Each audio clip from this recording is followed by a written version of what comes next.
Hello दोस्तों and स्वागत है आपका स्लीपी क्लासेस में।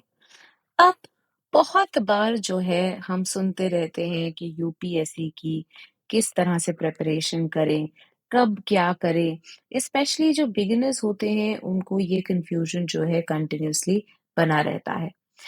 अब अगर आज की डे एंड एज में हम यूपीएससी की सिविल सर्विसेज एग्जाम की बात करते हैं, एक चीज that nobody can deny is कि जो डिफिकल्टी लेवल है वो राइज करता ही जा रहा है। एंड ये दो कारणों से है। ए ऑब्वियसली यूपीएससी कंटिन्यूअसली अपना जो पेपर का लेवल है उसे बढ़ाती जा रही है, राइट? तो कंटिन्यूअसली लेवल अप होता जा रहा है, जिसके कारण you have to go deeper, you have to broaden. आप पढ़ क्या रहे हैं, किस तरह से रिटेन करें, राइट? ये लेवलिंग अप तो चल ही रही है। पर साथ ही साथ में जो कंपटीशन है वो भी बढ़ता जा रहा है, राइट? सो नाउ अगेन अगर आप देखते हैं सिविल सर्विसेज एग्जामिनेशन को, बहुत ल्यूक्रेटिव हो गया है for people from all walks of life. So people who've done their MBAs, people from medical backgrounds, people from engineering backgrounds, right? साल दर साल से ये चलता ही जा रहा है और ये कंपटीशन और बढ़ता ही जा रहा है, राइट? सो हार्ड वर्किंग लोग, it's not about what brand you come from, the idea is that all these people who are coming in are very very hard working and sincere। तो competition भी जो है ये बढ़ता ही जा रहा है, जिसके कारण जो डिफिकल्टी लेवल है to crack through the exam has increased। Therefore, it is imperative that you end up starting at the right time। And साथ ही में आप ये भी याद रखें कि यूपीएससी को क्लियर करने के लिए आपने सारे फेजेस जो हैं और इन फेजेस के अंदर हर जो इम्पोर्टेंट कंपोनेंट है उसको आप अच्छे से तो करें ही, प्लस टाइमली मैनर में करें, राइट? बिकॉज बढ़िया प्रेपरेशन के अंदर तो आप 5 साल भी लगा सकते हैं। आप उसको एक 5 ईयर प्लान बना के चल लीजिए और बोल दीजिए अरे मैंने तो इतनी अच्छी प्रेपरेशन की, आप किसी भी किताब से मुझे कुछ पूछ लो। बट उसका कोई फायदा नहीं होगा फिर, राइट? बिकॉज आपके अटेम्प्ट्स चले गए होंगे, बहुत वेस्ट हो गए होंगे, you will have limited attempts left. तो इसीलिए आपने टाइमली मैनर के अंदर जितनी बढ़िया कंप्लीशन हो सके उतनी पॉसिबल आपने करनी है। And within this also you have to understand, right? बहुत बार क्योंकि प्रीलिम्स जो है डिफिकल्ट होता जा रहा है, बच्चे ऑफन प्रीलिम्स से ही ऑब्सेस्ड हो जाते हैं, राइट? प्रीलिम से ही ऑब्सेस हो जाते हैं विदाउट रियलाइजिंग दैट मार्क्स जो एक्चुअल में काउंट होंगे for your list, that is going to be for mains. And in mains में जैसे कि हम बहुत बार बात कर चुके हैं, optional plays a critical role. Now, if your optional happens to be PSIR, right? Again, an optional which is continuously provided toppers, including last year's toppers, तो जरूरी है कि आप इस सब्जेक्ट को होलिस्टिकली कवर करें। एंड बहुत बार क्या होता है कि बच्चे क्या करते हैं, वो न्यूज़पेपर पढ़ के बस, हाँ जी हमने देख लिया ईरान इसराइल की वॉर चल रही है, हाँ जी हमने देख लिया गाजा में क्या चल रहा है, हमने देख लिया ट्रम्प क्या कर रहे हैं, हमने देख लिया ईस्ट एशिया में क्या चल रहा है, हमको बड़ा इंटरेस्टिंग लग रहा है, राइट? हमको ऑलमोस्ट जेम्स बॉन्ड मूवी जैसा लग रहा है, तो we are interested in PSIR, without realising that PSIR के अंदर कितना ज्यादा थ्योरेटिकल बेस है। And it is this theoretical base जिससे मेन क्वेश्चंस आते हैं, राइट? एंड वेरी इंपॉर्टेंटली, चाहे ये पेपर 1 हो चाहे ये पेपर 2 हो, इसके अंदर अगर आपने अपने थ्योरेटिकल बेस प्रूव नहीं किया, पेपर 1 का जो सेक्शन ए है स्पेशली आईआर वाला, उसके अंदर आप देख लीजिए, सेक्शन 2 जो है, राइट, जो हमारा इंडिया फॉरेन पॉलिसी है, उसमें भी चाहे करंट से जुड़े चीजें हैं, आपने अपनी एक थ्योरेटिकल जो बेस है, जो इंटरलिंकेज है, उसको दिखाना है टू इंश्योर दैट आपके आंसर्स में स्पेशलाइजेशन दिखे and they aren't like GS के आईआर के answers. So all of this needs to be done continuously, जिसके लिए अच्छी प्रिपरेशन की रिक्वायरमेंट होती है। नाउ अब टाइम जो है ऑलमोस्ट, हम जुलाई के अंदर जो है आ गए हैं, तो time obviously day by day कम होता जा रहा है। अब वो कॉलेज स्टूडेंट्स, उन लोगों के जो है टर्म्स अभी खत्म हुए होंगे, साल खत्म हुए होंगे, दे मस्ट हैव डिसाइडेड कि अच्छा हमने यूपीएससी की प्रिपरेशन करनी है। बाकी लोग भी दे wait often for prelims to get done, for results to come out, to get a better idea, how they want to prepare, where they want to prepare for, and that they want to prepare as well. ठीक है, तो often जून जुलाई के अंदर बहुत सारे बच्चे enter this cycle. Now the great part is that this is also a good time to start your preparation, right? Already आपको पता है कि किस तरह से प्रीवियस साइकिल गया है, so you have a template, a fresh template available in front of you. So it's a good time, don't delay it any more, the time is now, to start the preparation, and start the preparation not just of your foundation, ये तो आपने शुरू करनी ही करनी है, but इसी के साथ में अपने ऑप्शनल की भी, ताकि अब आप जुलाई, अगस्त, सितंबर, अक्टूबर, नवंबर, दिसंबर, इन 6 महीनों में अपने ऑप्शनल को पूरा तैयार कर सके, राइट? आप 4-5 महीनों में भी कर सकते हो, 5 महीनों में हो जाता है, but six month for revision, for practice, right? ये जरूरी होती है ना। फर्स्टली, जैसे कि मैंने बोला था, टाइमली प्रिपरेशन हर फेज की, प्रीलिम्स की, मेंस की। अगर आप बोलोगे प्रीलिम्स के बाद देने के बाद मेंस की प्रिपरेशन करने बैठूं, तो it's going to put a lot of pressure on you, not all students can cope up with it. कई लोग कर लेते हैं, कई लोगों का लक भी बड़ा चल जाता है, उनका रैंक भी आ जाता है, but this is an exception and not the rule. Then very importantly, prelims बहुत रैंडम होता जा रहा है। तो आप बोलोगे मैम, अगर प्रीलिम्स इतना रैंडम होता जा रहा है, कहीं से भी क्वेश्चन पूछे, तो मैं तो प्रीलिम्स पे फोकस करता हूँ, ऑप्शन देखी जाएगी ना। यहाँ पे you have to look at the other side. से if you end up clearing prelims but आपकी मेंस की तैयारी नहीं है, you will have to face this random exam again next year for sure, right? So you want to ensure कि ये prelims को अगर आप एक बार क्लियर करते हैं, तो आप फाइनल पड़ाव को भी क्लियर कर लेते हैं। And that will only be possible अगर आपकी मेंस की प्रिपरेशन अच्छी हुई हुई है। So to avoid more and more attempted prelims, you have to ensure that your mains goes very well. And mains का एक कंपोनेंट क्या है सबसे इंपॉर्टेंट? ऑप्शनल, जैसे कि हमने बात की थी। देन क्योंकि ऑप्शनल एक स्पेशलाइज्ड सब्जेक्ट है, एक्सपर्टीज इसके अंदर जो है डिमांड की जाती है, इसमें डेडिकेशन एंड प्रैक्टिस की जरूरत होती है, right? Students are known to complete certain options in 2.5, 3 months also. Again, I would say that is the exception, not the rule, right? So you have to know yourself. अगर आपको पता है कि मेरे को टाइम लगता है, तो आप यूपीएससी में एकदम से कैसे उठा के एक नया सब्जेक्ट उसको एंड टू एंड बढ़िया प्रिपेयर कर दोगे? Even for students who've taken PSIR, say political science, in their graduation, in their post graduation, you have to understand that the requirements of the exam of UPSC with respect to political science is very different from graduation and post graduation requirements. ठीक है? तो इसके अंदर जो breath of knowledge चाहिए होती है, जो इंटरलिंकेजेस चाहिए होती है, उनके साथ कोप करने के लिए हमें ऑलमोस्ट अ फ्रेश स्टार्ट करना होता है, right? And then again practice. No matter how much knowledge you have, if you aren't able to convert that knowledge into good answers that आप टाइमली लिख पा रहे हैं, तो आपकी नॉलेज किसी यूज की नहीं होगी, क्योंकि वो एग्जामिनर तक नहीं पहुंच पा रही है, right? So practice again is key, and you want to start your practice right now. You don't want to postpone your practice के पहली बार आप आंसर लिखते हैं after prelims. That is something that you don't want to do. Then very importantly, getting your basics embedded. जैसे कि मैंने बोला था, बेसिक जो आपका सिलेबस है, राइट? करंट अफेयर्स के साथ तो आपने लिंकेज करनी है, कुछ करंट अफेयर्स बेस्ड क्वेश्चन भी आ जाएंगे, but it is the basics जो कि सिलेबस के होते हैं, जिनको पूछा जाता है repeatedly in the exam. And again for interlinkages, you need to get these basis right. एंड ये कब होते हैं? जब आप रेगुलरली इनको रिवाइज करते हैं, आपके रूम में ये बस जाए। एंड ये तभी होगा अगर आप टाइम बाउंड मैनर में इसे करेंगे, टाइमली प्रिपरेशन जो है अपनी शुरू करेंगे, ठीक है? तो इसीलिए आप और ज्यादा जो है टाइम वेस्ट मत कीजिए। If this is an option that you decided, you should get down to preparing it. Now, importantly, obviously, there's a lot you can prepare on your own. Rocket science nahi hai ye. But if you're seeking, if you're looking for some help, if you're looking for some support, if you're looking to make your journey slightly easier, आप हमारे course को भी join कर सकते हैं, जो कि हमारे वेरियस टॉपर्स जो हैं, इन्होंने हमारे डिफरेंट डिफरेंट कोर्सेज को ज्वाइन किया था। पिछले साल ही अगर हम बात कर ले, रैंक 31 श्रेया त्यागी थी, 132 Rajat Singh, Siddhak Singh, Brijesh Barot, Raj Bangra, and many others have been a part of our paid courses for PSIR. Right? Now, PSIR के लिए 2026 के लिए सबसे पहले हमारा फ्लैगशिप कोर्स है, जो कि ऑल इंक्लूसिव है, which is the mentorship course, जिसके अंदर रिकॉर्डेड वीडियो लेक्चर्स है। Recorded because again we want to complete lectures also in a time bound manner. कई बार लाइव के अंदर वो नहीं होता है। बहुत बार हमने बच्चों से सुना है, पेपर 1 के कंपोनेंट्स रह गए, पेपर 2 के कंपोनेंट्स रह गए। We don't want to do that. Now very importantly, to add to your current affairs वाला, राइट, जो चीजें की जा रही हैं, हम ऐड करते हैं मंथली लेक्चर्स एंड पीडीएफ्स, जो कि जैन 2024 से मेंस 2022-26 से मिलेंगे। तो अगर आपने कभी भी न्यूज़पेपर नहीं पढ़ा है, तो आप चिंता मत कीजिए, क्योंकि लॉन्ग टर्म चलते हैं करंट अफेयर्स पीएसआई के, आपके पास ये सब अवेलेबल होगा।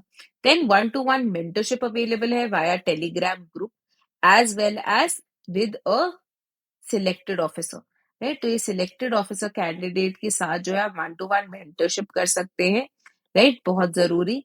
टेलीग्राम ग्रुप है डाउट रेजोल्यूशन के लिए। 24 चैप्टर वाइज टेस्ट हैं, राइट, जो वीकली टेस्ट होंगे आपके, ताकि आप रेगुलरली प्रैक्टिस भी करते रहें। 4 half length test, 2 full length test. So even before you join test series आपकी इतनी टेस्टिंग एंड आंसर राइटिंग जो है ऑलरेडी होगी, जिनके साथ model answers and video solutions are also provided, and then the answers that you submit, those are also evaluated with feedback given. इसके अलावा cheat sheets, book reviews, important PYQs and answers, ये भी आपको as bonus provide किया जाएगा at the end of the course. Now अगर आपके लिए ये थोड़ा एक्सपेंसिव है, even though we price our courses very well, हमारा यही कोर्स जो है अराउंड 26,000 का था, बट अब आप ड्रीम IAS कूपन यूज करके 15% अवेल कर सकते हो। सो अराउंड 22,500 का जो है आपको ये पूरा कोर्स मिल जाएगा। Then we also have PSIR for with evaluation, जहां पे आपको सब मिलेगा एक्सेप्ट जो आपकी 1-to-1 मेंटरशिप है, वो इसमें प्रोवाइडेड नहीं होगी। The rest everything will be available, and this is available at only ₹19,000। And last but not the least, the cheapest, अगर आप चाहते हैं कि आपको सिर्फ लेक्चर सुनने हैं, बाकी सब आप खुद मैनेज कर लोगे, आप लिख भी लोगे आंसर्स, आप पीयर रिव्यू करवा लोगे, या मॉडल आंसर के थ्रू आप खुद रिव्यू कर लोगे, एंड आपको इवैल्यूएशन भी नहीं करवानी है, तो ये जो है बहुत ही बढ़िया ऑप्शन है। ओनली ₹12,239 के अंदर जो है ये आपको मिल जाएगा after using the discount coupon, right. So you can be a part of these courses and ensure कि आपकी PSI की जर्नी जो है स्लाइटली मोर स्मूथ बन जाए, आपको बहुत ज्यादा जो है टाइम ना लगाना पड़े in getting resources and studying them. You will already have it ready made in front of you. अगर आपके पास कोई भी क्वेरीज है इससे लेके, आप हमें कॉल कर सकते हैं दिए गए नंबर पे, या फिर इस ईमेल आईडी पे विजिट कर सकते हैं, या फिर हमारी वेबसाइट cpclasses.com जो है उस पे जाके इंफॉर्मेशन ले सकते हैं। This was all from me today. Thank you and keep watching CP Classes. Next up, after legal rights, we have what is called moral rights. And ये moral rights को समझना बहुत ज़्यादा ज़रूरी है because these are intrinsically then linked to what we understand as social democratic rights. Moral rights क्या है? जैसे कि name itself suggests, unlike natural rights जो कि rights का basis मानते हैं in the intrinsic nature of human beings that innately granted हैं ये natural rights whether by nature, whether by some kind of divine authority, और लीगल राइट्स क्या कहते हैं कि the rights are dependent on the law which is backing them. Moral rights on the other hand क्या बोलते हैं that rights are based on the very morality और the moral consciousness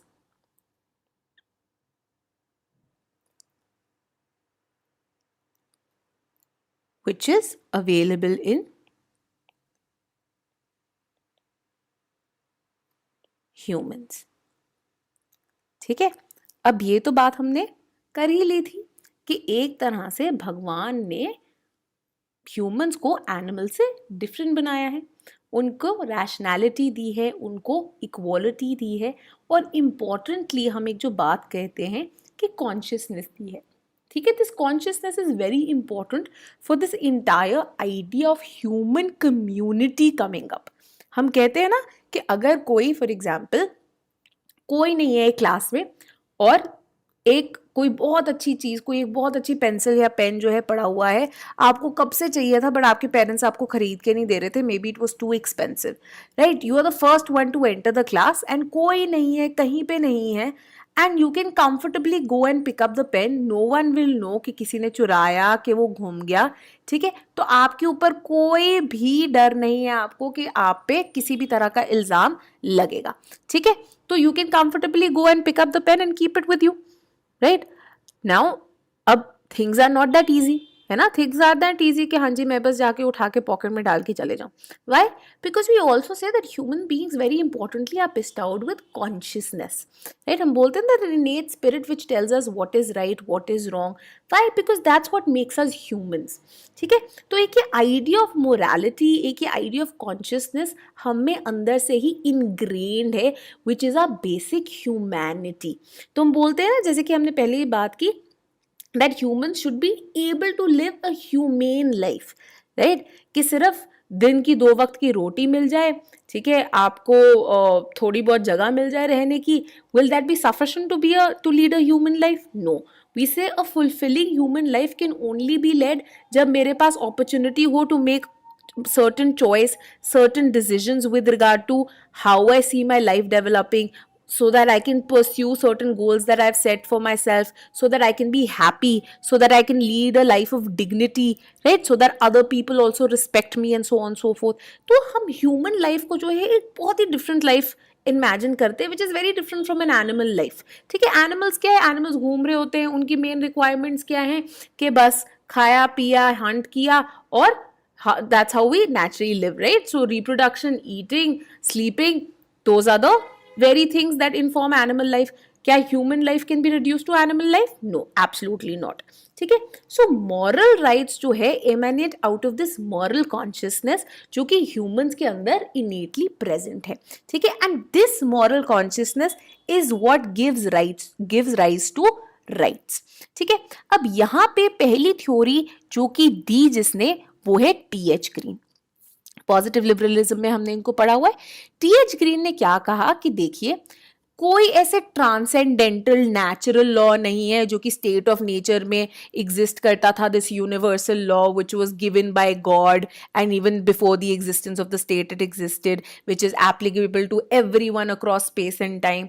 ठीक है, तो कहते हैं ऐसे कोई नेचुरल लॉ और नेचुरल राइट्स नहीं है, ऐसा कोई ट्रांसेंडेंटल लॉ नहीं है जिससे राइट्स ऑफ द मैन निकले हैं, राइट? बट ये किससे निकले हैं? Out of the moral character of man himself.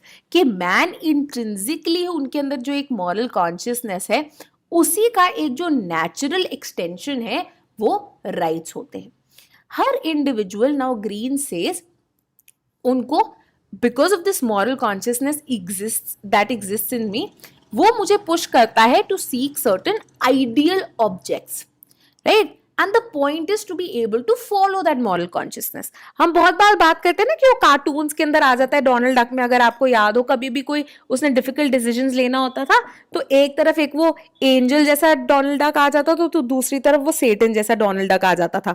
तो द एंजल वाला Donald Duck might be seen as the moral consciousness, जो कि इसको बोलता था हाँ जी ये करेक्ट काम करो, ये करो, वो करो, right? Things that will lead to progress and development. वहीं जो सेटन वाला डोनाल्ड डक था, it used to always get him into trouble. ठीक है, उसी तरह से हम क्या कहते हैं, हर इंडिविजुअल में भी मॉरल कॉन्शियसनेस है और वो उसको पुश करता है कि हम आइडियल ऑब्जेक्ट्स को सीक आउट करें, right? So instead of bunking class, our moral consciousness will tell us that no, our interests lie in what? Our interests lie in being able to attend class, being able to expand our knowledge, being able to become better students, being able to become better citizens, better humans by knowing more about what things are happening around us. ठीक है? Now importantly, क्योंकि all human beings are equal and rational, her human being के अंदर ये moral consciousness जो है available है. That is, इसका मतलब क्या हुआ कि not just the individual but at the community level, क्योंकि हर किसी के पास वही सेम मॉरल कॉन्शियसनेस है, लोगों को पता है कि आइडियल ऑब्जेक्ट्स क्या होने चाहिए. तभी हम बात करते हैं ना, रिगार्डलेस ऑफ डिफरेंसेस, हर सोसाइटी में हर इंडिविजुअल जो है कहता है honesty is the best policy, you should be courageous, you should be truthful, help others, be sympathetic to others, right? तो ये क्या है? क्योंकि हर इंसान में वही सेम मॉरल कॉन्शियसनेस है, इसलिए मोर ऑफन देन नॉट ये आइडियल ऑब्जेक्ट्स भी जो है कॉमनली अवेलेबल होते हैं, जिसके कारण every person can recognise the other persons claims, right? तो फॉर एग्जांपल इसी मॉरल कॉन्शियसनेस से निकल के आ गया that life is something which is sacred and it should be respected. ठीक है, दिस मीन्स कि मेरी लाइफ भी उतनी सेक्रेड है एंड दूसरों को रिस्पेक्ट करनी है. And similarly, the same principle also applies to me, that I also have to respect and be able to cater to the duty कि दूसरा भी जो इंसान है अपनी लाइफ को पूरी तरह से enjoy कर सके. ठीक है, तो बिकॉज हम सब में वही मॉरल कॉन्शियसनेस अवेलेबल है, we also end up recognising others rights and the rights that they enjoy. ठीक है, तो जैसे कि अगर मुझे पता है, वो पेन वाला एग्जाम्पल दोबारा रहते हैं कि क्लासरूम में वो पेन है और कोई देख नहीं रहा और आप आराम से वो पेन उठा सकते हैं, आपकी मॉरल कॉन्शियसनेस आपको क्या बताएगी कि कल को फॉर एग्जाम्पल मेरे पेरेंट्स ने भी मेरे को एक नया टिफिन लेके दिया है, कोई आके वो टिफिन उठा के ले जाए तो मुझे कितना बुरा लगेगा, right? I will feel very bad, I will feel very sad, I might even be scolded by my parents. तो इसी तरह से that pain might also be very very important for the person whom it belongs to. So that means my moral consciousness will tell me that don't pick up that pen, let it be where it is. In fact, if you know who it belongs to, maybe go tell them that it was just lying outside and it might get lost. तो ये लो, ये आपका pen है, अपने पास रख लो, ठीक है? So this kind of moral consciousness is what is the foundation of rights for everyone, ठीक है? तो ये मॉरल कॉन्शियसनेस क्योंकि सारे इंडिविजुअल्स के पास है जो कि are a part of the community, that means the entire moral consciousness of the community recognizes these certain rights, ठीक है? So it is not the force of the state or the law of the state जो कि back कर रहा है rights को, but क्या किससे डिराइव हो रहे हैं ये rights? From the moral consciousness of the entire community. Now important चीज बात यहाँ पे याद रखिए, आप ये भी बोल सकते हो कि ये पूरी moral consciousness of the community से डिराइव हो रही है, तो ये एडमंड बर्ग के हिस्टोरिकल थ्योरी ऑफ राइट से कैसे अलग है कि जो चीज ट्रेडिशनली कन्वेंशनली सोसाइटी ने एक्सेप्ट की वो राइट बन गई?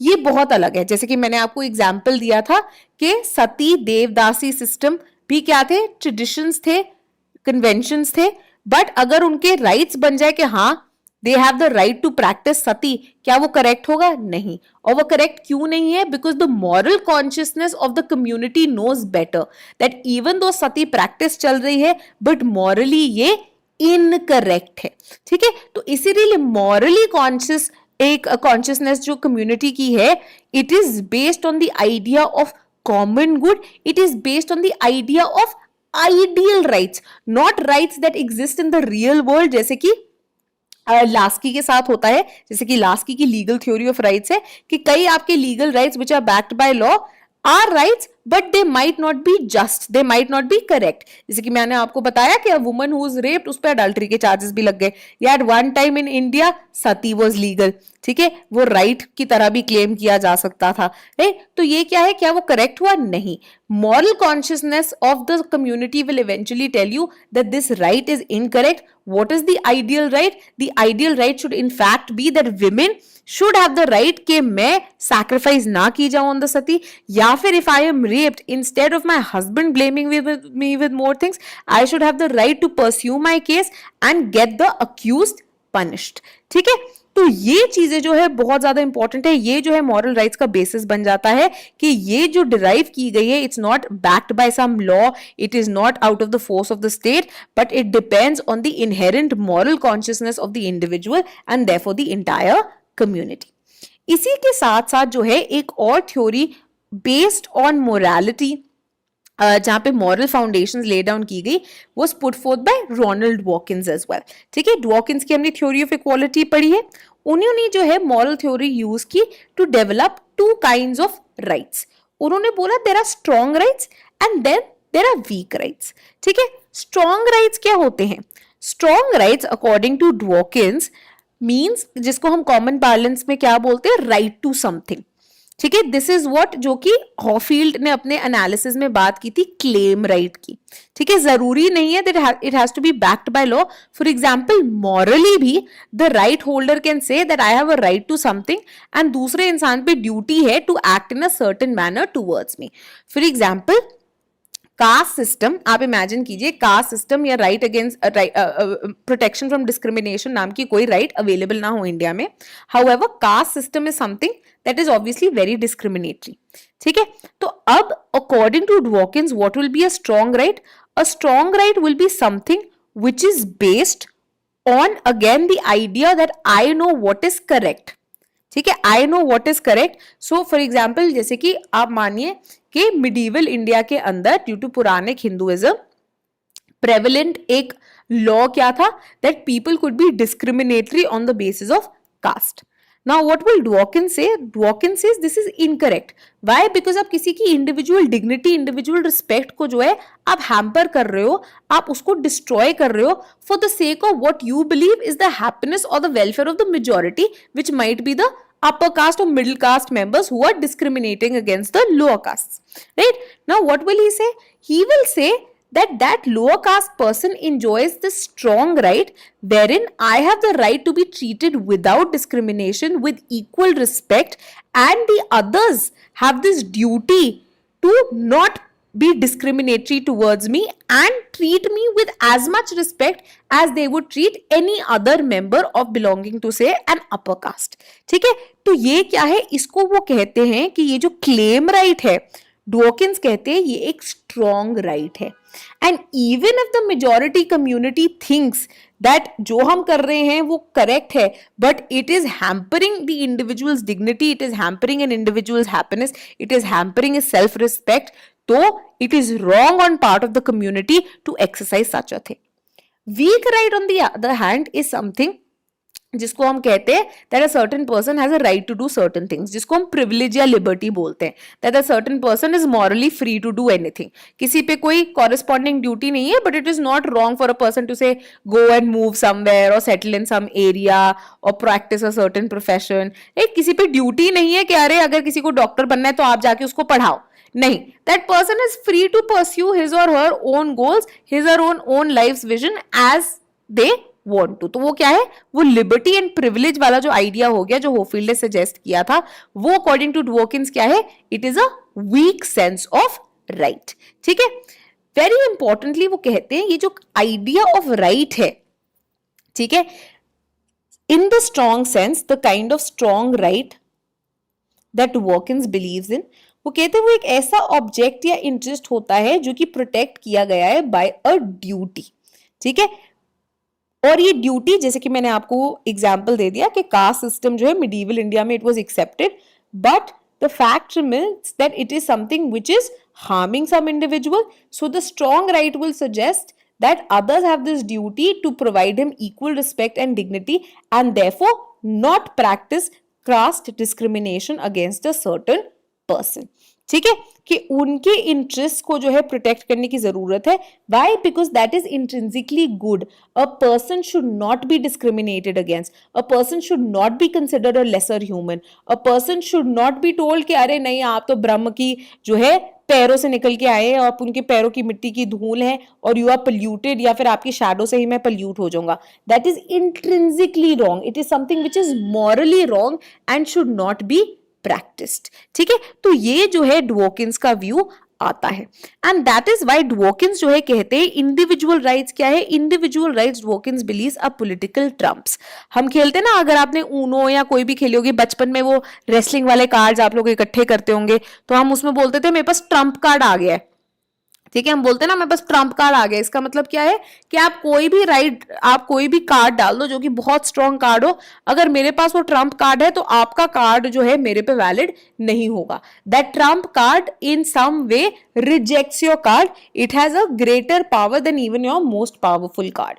तो ये कहते हैं ये राइट्स जो है पॉलिटिकल ट्रम्प्स है जो कि इंडिविजुअल्स के पास है.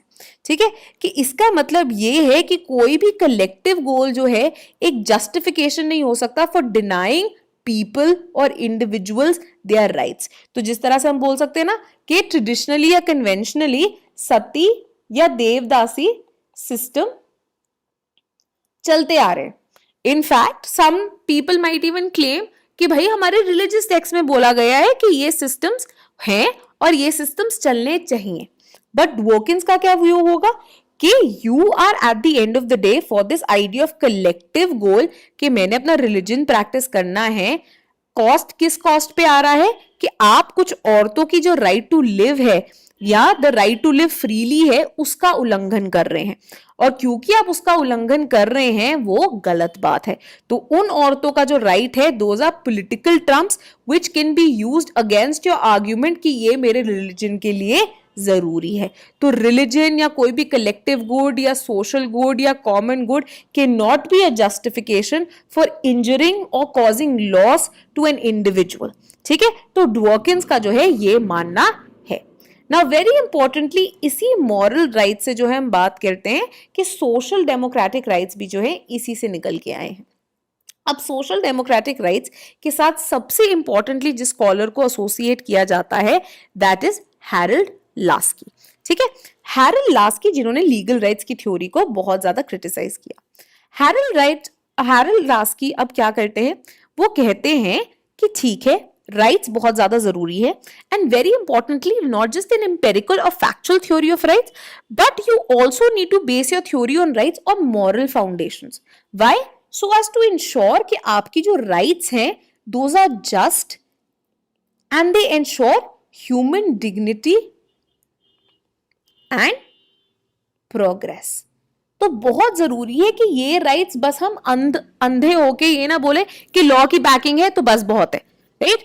A right which is even backed by law may also be unjust, may also be incorrect, ठीक है? तो इसीलिए जरूरी है हम राइट्स की थ्योरी जो है उसको मॉरल फाउंडेशंस पे बेस करें, ये लास्की का कहना है।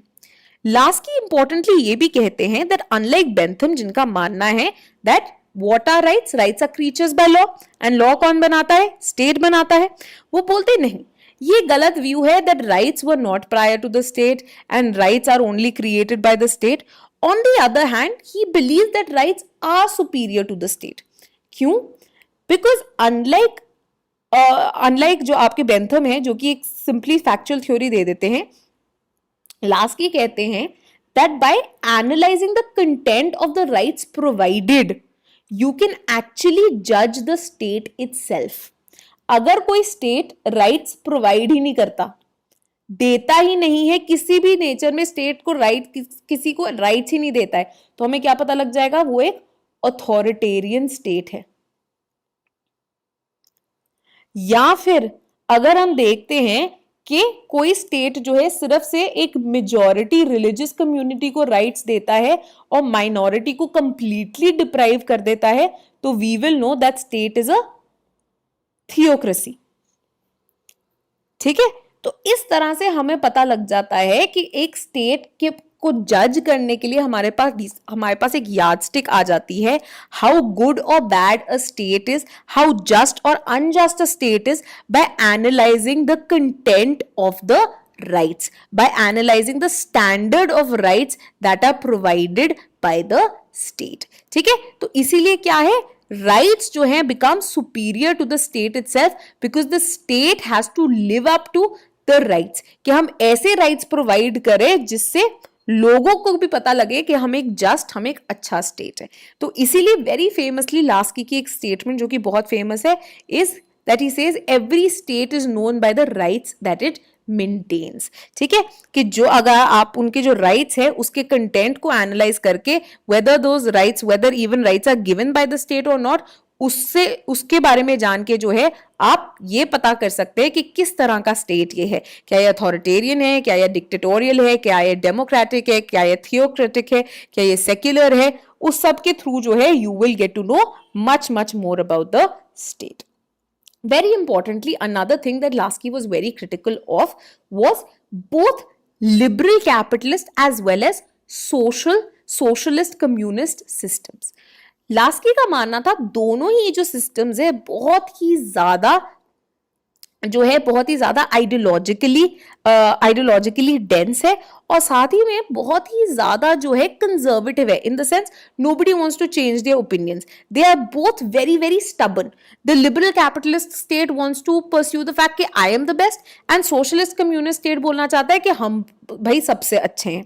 ठीक है? तो उनका जो काम है और ग्रामर ऑफ पॉलिटिक्स, उसके अंदर लास्की दिखाना चाहता है कि देखिए, again he uses the moral theory of rights to show कि लिबरल कैपिटलिस्ट स्टेट जो है उसके अंदर भी बहुत सारे फ्लॉज हैं, उसमें भी बहुत सारी कमियां हैं। इनफैक्ट टीएच ग्रीन से पहले ही वो पॉइंट आउट कर देते हैं that there are numerous problems, there are numerous issues जो कि लिबरल कैपिटलिस्ट स्टेट को इरोड कर रहे हैं। ठीक है? साथ ही में he is also someone who is not very happy with the socialist communist state, right? तो अब वो क्या करने की कोशिश करते हैं, वो एक ऐसी मॉरल थ्योरी बनाते हैं जो कि सिंथेसिस हो of the best of liberal and socialist values and exist करे एक डेमोक्रेटिक स्ट्रक्चर के अंदर, ताकि लोगों की लिबर्टी भी इंश्योर हो सके और साथ ही में सोशल इकोनॉमिक इक्वालिटी जो है वो भी प्रोटेक्ट करके रखी जा सके। ठीक है?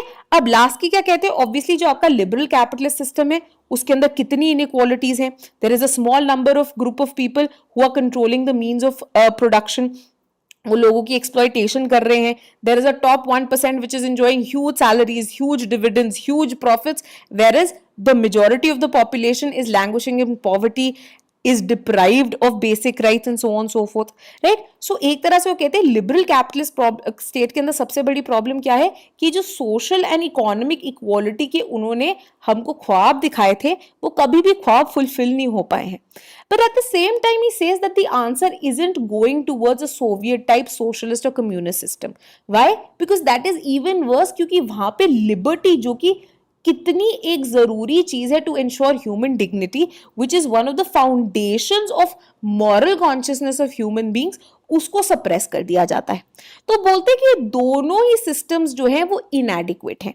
ये लास्की का कहना है. लास्की वेरी इंपॉर्टेंटली हमने पॉजिटिव वेलफेयर स्टेट में किया हुआ है. लास्की, हैरल्ड लास्की का एक सर्विस स्टेट थ्योरी, यहाँ पे दोबारा ये सर्विस स्टेट आ गया. ठीक है, क्यू सर्विस स्टेट की है, हमने वो भी डिस्कस किया था. So in case you don't remember that, go back to it. तभी मैसिव इंटरलिंकेजेस है throughout political science, so you need to be continuously revising as well. Laski ने जो है यही अपना सर्विस स्टेट की थ्योरी जो है डेवलप की थी. सर्विस स्टेट एज इन जैसे कि हम बोलते हैं ना सर्विस प्रोवाइडर्स है, स्टेट भी क्या है, state also provide certain services to its people, and that is why state enjoys legitimacy. Why?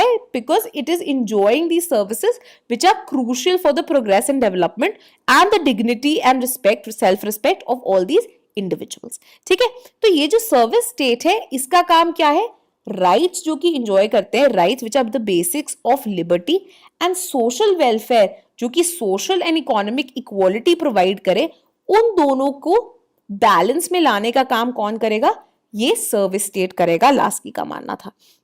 ठीक है, अब लास्की के अकॉर्डिंगली राइट्स क्या है, राइट्स ऐसी कंडीशंस है जिसके बिना ह्यूमंस की सोशल लाइफ की जो है सोशल लाइफ में वो अपने आप को बेहतर नहीं बना सकते.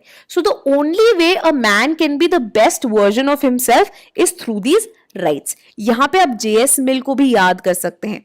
याद है जेएस मिल को हम क्यों बोलते हैं that J.S. Mill is the bridge between negative and positive liberty?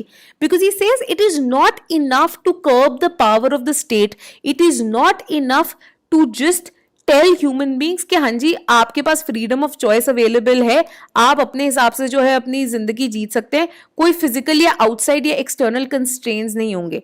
It is also important to ensure that humans have opportunities for self development and self progress so that they can fulfill their potential and be the best versions of themselves. ठीक है, तो यही JS मिल का idea जो है यहाँ पे Laski adopt करते हैं कि राइट्स क्यों जरूरी है.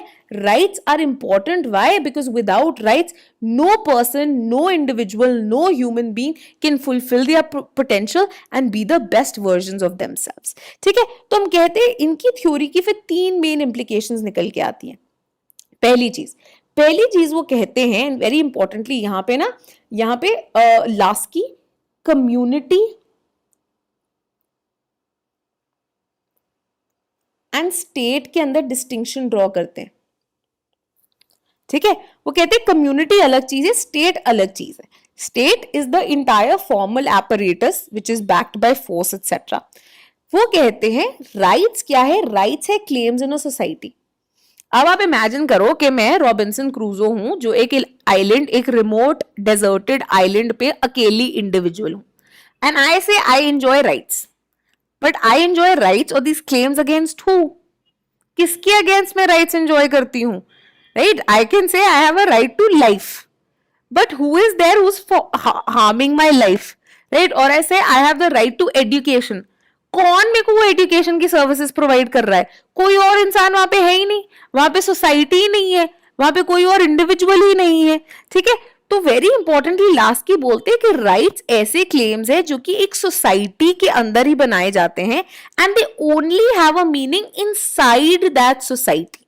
ठीक है, सो बेसिकली किसी भी सोसाइटी में when it reaches a certain level of development rights are demanded, right? So for example जैसे कि मार्क्सिस्ट ने बोला था कि जब हमने किया ना कि बुर्जुआ क्लेम्स है, तो मार्क्सिस्ट का क्या हुआ, अगर हम यही लाइन ऑफ थॉट अप्लाई करें that the Western society reached a certain level and point of development जहाँ पे middle class was rising, industrial class was rising, trade and industry was booming, feudalism was facing a downfall. तो वहाँ पे natural rights की जो claims थे, which was right to life, liberty and property, they became very important. ठीक है, they acquired a meaning in the liberal capitalist Western society, right? Because they had reached a certain level of development. ठीक है, तो एक society और उसके particular conditions के अंदर ये जो राइट्स है वो समझे जा सकते हैं, because they derive meaning only out of that society. Secondly Laski बोलते हैं कि ये राइट्स जो है नेचुरल भी हैं, बट ये नेचुरल किस सेंस में है? नॉट इन द सेंस कि there is a transcendental law जिसने प्रोवाइड किए. No, they are natural in the sense because इनकी रिकॉग्निशन जरूरी है as per the level of development of the society. So for example, if Western societies have developed to a certain extent, it also means that there are certain rights with regard to health, education, social security that should be ensured to every person in that society because those societies have become highly developed. ठीक है. On the other hand, if you talk of say India, तभी हम बोलते हैं ना कि हमने DPSPs में इतने राइट्स क्यों इंक्लूड किए, क्योंकि इंडिया अभी उस लेवल ऑफ डेवलपमेंट पे ही नहीं थी. ठीक है, तो इसीलिए ज्यादा जो है सिविल पॉलिटिकल राइट्स जो है आपको आपके फंडामेंटल राइट्स के अंदर इंक्लूड किए गए. Why? Because those rights needed recognition depending on that particular level of development in the society. के जो सोसाइटी है उसके अंदर the certain kind of development आई है कि हमने फ्रीडम स्ट्रगल जो है वो वेज की थी, हमने इतनी ज्यादा जो है लोगों ने इकट्ठे मिलके ब्रिटिशर्स को बाहर भगाया. तो we are at a certain level where in every person should enjoy equal civil and political rights. There should be no discrimination, there should be no kind of any kind of discrimination, चाहे वो cast हो, sex हो, religion हो, किसी भी basis पे जो है ये डिफरेंशिएशन नहीं होनी चाहिए. वही ओवर द इयर्स जैसे जैसे सोसाइटी और डेवलप हुई, right to education suddenly seem natural. Why? Because उसकी रिकॉग्निशन जरूरी हो गई थी, because Indian society had reached a level of development wherein it could ensure education and wherein to reap profit of demographic dividend it needed a literate population, a literate young population. Finally, वो कहते हैं जो moral basis है rights का, क्योंकि moral foundation देते हैं वो rights को, तो इस moral foundations का मतलब है that rights need to be understood as equal treatment of all citizens. मतलब राइट्स जो है इक्वली प्रोवाइडेड होने चाहिए हर सिटीजन को, और किसी भी सिटीजन को ये डिनाई नहीं करने चाहिए ऑन द बेसिस कि आप एक सर्टेन जेंडर को बिलोंग करते हो, या आप किसी कास्ट को बिलोंग करते हो, या आप एक माइनॉरिटी या एथनिसिटी को बिलोंग करते हो. हर citizen should be equally capable of enjoying that particular right. ठीक है, और यहीं पे लास्की कहते हैं दैट इसीलिए आपको समझना है that rights are not creatures of law but in fact ideal objects of law itself. तो वही फर्स्ट स्टेटमेंट, लॉ किस तरह का होना चाहिए? ऐसा लॉ होना चाहिए जो कि इन राइट्स को प्रोवाइड करे. ठीक है, स्टेट कैसा होना चाहिए? ऐसा स्टेट होना चाहिए जो कि ऐसा लॉ बनाए जो कि just rights, equality based rights, dignity oriented rights उनको इंश्योर करे. ठीक है, तो कोई भी सोशल ऑर्डर जो कि ऐसे क्लेम्स, ऐसे राइट्स जो कि ह्यूमन पर्सनालिटी, ह्यूमन डेवलपमेंट को प्रमोट करते हैं, अगर वो उनको रिकॉग्नाइज नहीं करेगा, it will at the end of the day face protests, it will face criticism and it will eventually lead to a downfall of that particular state or society. ठीक है, therefore जो moral authority है किसी भी state की to claim loyalty of the citizens, to claim कि मैं आपके लिए कितना कुछ कर रहा हूं, it can only be legitimate, it can only be seen as legitimate. People will only happily be loyal to the state अगर वो देखे कि state through its laws, through its rights common good को प्रोवाइड करने की कोशिश कर रहा है, which is leading to the development of the personality of all individuals. Right, और ये पॉसिबल क्यों है? क्योंकि हमने पहले ही बोल दिया, लास्की ने अपने मॉरल थ्योरी किस पे बेस की है? टीएच ग्रीन पे बेस की है कि गुड क्या है? Good emanates out of the moral consciousness of individuals, and क्योंकि मॉरल कॉन्शियसनेस रैशनल और इक्वल ह्यूमन बींग्स की सबकी सेम होगी, इसलिए कॉमन गुड का आइडिया भी जो है सेम ही होगा अक्रॉस द सोसाइटी. ठीक है, तो इसीलिए लास्की बोलते हैं कि एक state authority legitimacy, allegiance, loyalty कैसे क्लेम कर सकता है? अगर उसके लॉज एंड राइट्स जो हैं इस कॉमन गुड के लिए प्रोवाइड करते हो। ठीक है, साथ ही में लास्की जो अब यहाँ पे बोलता है कि इन राइट्स को लागू करने के लिए a very important function is also played by duties and functions. अब राइट्स किससे निकल के आए हैं? राइट्स निकल के आए हैं मॉरल कॉन्शियसनेस। मॉरल कॉन्शियसनेस जो कि बात आपको बताती है कि कॉमन गुड क्या है, बिकॉज पूरी की पूरी कम्युनिटी का वही से मॉरल कॉन्शियसनेस है। ठीक है, और राइट्स को लागू करने के लिए, because rights are moral rights, that is those are the correct things, the ideal objects to follow. इसका मतलब क्या है? राइट्स को फुलफिल करने के लिए लोगों और स्टेट पे जो है कोई ड्यूटीज एंड फंक्शंस भी होने चाहिए। मतलब अगर मेरे पास राइट टू लाइफ है, स्टेट के पास और बाकी इंडिविजुअल्स के ऊपर जो है ये ड्यूटी है that they also respect my right to life. कोई इंसान जो है मेरे को आके मर्डर नहीं कर सकता, मेरी आके चीजें नहीं चुरा सकता, मेरे ऊपर अपनी गाड़ी नहीं चला सकता, कोई ऐसे काम नहीं कर सकता जो कि मेरे राइट का उल्लंघन करते हो। और स्टेट के ऊपर भी जो है ये इक्वली एप्लीकेबल है कि state in an arbitrary manner, मैंने कोई लॉ तोड़ा हो, मैंने किसी और को जाके हार्म किया हो, देन तो obviously the state has to come punish me and maybe even snatch away my right to life. However अगर मैंने कोई लॉ नहीं तोड़ा है, मैं ढंग से काम कर रही हूँ, स्टेट आर्बिट्ररीली आके जो है मुझे हार्म नहीं कर सकता, मेरे राइट्स का उल्लंघन नहीं कर सकता, मुझसे नहीं छीन सकता। And in pursuit of this, very importantly, to draw synthesis of both liberal and socialist values, Laski जो है एक बहुत ही extensive exclusive scheme of rights जो है देता है। तो unlike the liberal capitalist order जिसका main focus first generation civil political rights पे है, यहां पे लास्की जो है सोशल एंड इकोनॉमिक राइट्स को भी इंक्लूड कर देता है, जहां पे बोलता है लोगों के पास राइट टू वर्क होना चाहिए, उनके पास राइट होना चाहिए कि जो काम जहां पे वो करते हैं वहां पे ह्यूमेन कंडीशंस प्रोवाइडेड हो। ठीक है, उनके पास फिक्स्ड वर्किंग आवर्स हो, उनके अंदर ब्रेक्स अलाउड हो, वेकेशंस अलाउड हो, अच्छी वेंटिलेटेड बिल्डिंग्स हो, फेयर वेजेस उनको मिले, राइट टू एजुकेशन प्रोवाइडेड हो, ताकि सिटीजन्स को भी पता लग सके कि हम किस तरह की लाइफ जो है उसको परस्यू करना चाहते हैं। Very importantly, one of the most controversial right जो है which is your right to property, ठीक है, इसके ऊपर भी लास्की जो है अपनी व्यूज देते हैं। अब right to property is obviously one of those very controversial rights, right? It is because of right to property that in fact even Marxist say कि आप नेचुरल राइट्स देख लो, लीगल राइट्स देख लो, कोई भी लिबरल थ्योरी जो कि राइट टू प्रॉपर्टी को recognise कर रही है, at the end of the day those are bourgeois claims. ये क्लास ओरिएंटेड है, ठीक है, कैपिटलिस्ट के इंटरेस्ट को प्रिजर्व करने की कोशिश कर रही है at the cost of masses.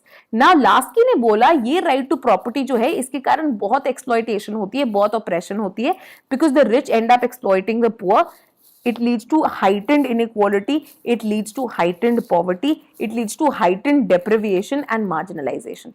So he says any kind of unlimited right to property cannot be allowed, right? Especially अगर ये right to property से किसी दूसरे इंसान की डिग्निटी, दूसरे इंसान की अधिकार जो है वो छीने जा रहे हैं.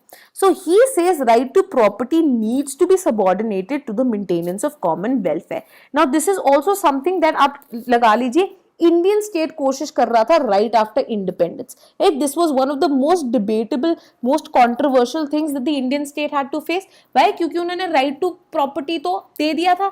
हाउएवर जब से जमींदारी की बात आई, जब जमींदारी राइट्स की एबॉलिशन की बात आई कि जो टेनेंट फार्मर्स है, लेबरर्स हैं, हमको उनके अंदर लैंड डिस्ट्रीब्यूशन करना है, जो मैसिव इतने ट्रैक्ट्स ऑफ लैंड है हमने लैंड सीलिंग करनी है और एक्सेस लैंड जो है उनमें डिस्ट्रीब्यूट कर देना है, या फिर अगर हम कुछ पब्लिक गुड्स क्रिएट करने की कोशिश कर रहे हैं और उसके लिए अगर हम प्राइवेट प्रॉपर्टी जो है उसको अक्वायर करते हैं, it should be at a fair and reasonable price जो हम डिसाइड करें and not at market prices. तभी हम देखते हैं वन ऑफ द जितने इनिशियल आपके कॉन्स्टिट्यूशनल अमेंडमेंट एक्ट्स आए थे, right, mainly they were to do with your right to property.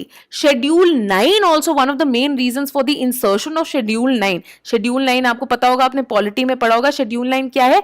Basically ये नेहरू ने बनाए थे कि इस शेड्यूल के अंदर जो लॉज डाल दिए गए they will not be susceptible to the judicial review. ठीक है, केशवानंद भारती केस अब ओवर टाइम ये रिगार्ड किया गया कि कंसिडरिंग केशवानंद भारती केस में हमने बेसिक स्ट्रक्चर डॉक्ट्रिन लागू, तो Keeping that in mind, a 9-judge bench in 2007 said कि वो डेडलाइन है और उसके बाद जितने भी लॉज इंसर्ट किए गए 9 शेड्यूल में they will be open to review. ठीक है, तो वेरी इंपॉर्टेंट था कि राइट टू प्रॉपर्टी ठीक है एग्जिस्ट करे. तभी इवेंचुअली जनता गवर्नमेंट ने भी क्या किया था, right to property fundamental right से निकाल के उन्होंने एक ऑर्डिनरी कॉन्स्टिट्यूशनल राइट ही बना दिया कि राइट टू प्रॉपर्टी प्रोवाइडेड है, but what is the main trumping factor, common welfare. अगर लोगों का वेलफेयर हो रहा है, अगर लोगों के हित में कॉमन गुड के लिए काम हो रहा है, then this right to property जो है it can be subordinated, it can be let go off. Furthermore last की और भी इंसिस्ट करते हैं कि सिटीजन्स के पास राइट्स होने चाहिए फॉर पॉलिटिकल पावर, और ये वो बोलते हैं are dependent on 3 main rights, which is right to franchise, that is your कि आपके पास वोटिंग का अधिकार हो, आप जाके वोट डाल सके। Then right to be chosen as a governor, जैसे कि इंडिया के अंदर हम बोलते हैं राइट टू बी इलेक्टेड, ठीक है, आप इलेक्शंस के लिए खड़े हो सकते हैं। And lastly right to be chosen for political office, right, ये right to be chosen as governor जो है is also to do with the republic nature, कि ये नहीं है इंडिया का पीएम या प्रेसिडेंट उसके ऊपर हम एक कंडीशन लगा दे that the prime minister of India और the president of India can only be a Hindu and he can not belong to any other minority group, और द पीएम और the president can only be Hindi speaking and can't belong to a linguistic group, ठीक है, ऐसा हम कोई चीज नहीं बोल सकते। हेड ऑफ द स्टेट जो है कोई भी चूज किया जा सकता है, राइट। पॉलिटिकल ऑफिस भी again something which is open to one and all, anyone and everyone can stand for elections if they fulfill obviously certain basic minimum conditions criteria as listed out by the RPA, Representation of People India Act, right। and similarly freedom of speech and expression भी जो है last की कहते हैं बहुत ज्यादा जरूरी है, क्यों, because it helps you criticise and put the government in place. Government की अगर आपने पावर को लिमिट करना है और उनकी आर्बिट्रेरीनेस को क्वेश्चन करना है, तो freedom of speech and expression, again यहाँ पे भी आप जेएस मिल को इन्वोक कर सकते हैं, जिन्होंने बोला था कि freedom of speech and expression कितने ज्यादा जरूरी हैं। Following that line of thought even Laski believes that freedom of speech and expression are some are crucial civil and political rights that need to be guaranteed to all the citizens, ठीक है, तो that is very very necessary।